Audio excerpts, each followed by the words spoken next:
মাংস কিনি গরু মাংস গো।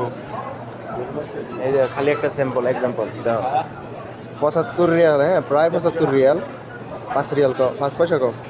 75 রিয়ালেরটা নেমে যাবে মাত্র 45 রিয়ালে, 47.95 রিয়াল।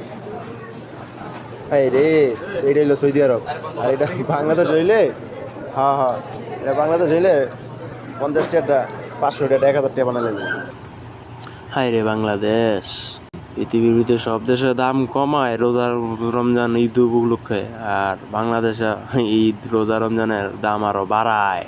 মুরগিটা 22 রিয়ালের মুরগি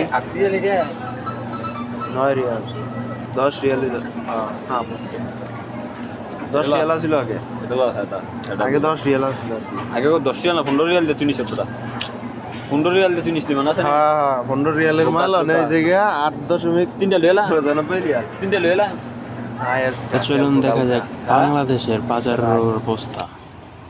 এতক্ষণ দেখলেন বিদেশের সৌদি আরবের মাংসের বাজারের পরিস্থিতি, আর এখন দেখবেন বাংলাদেশের মাংসের বাজারের পরিস্থিতি। তো চলুন দেখা যাক বাংলাদেশ কত টাকা বাড়িয়েছে না কমিয়েছে।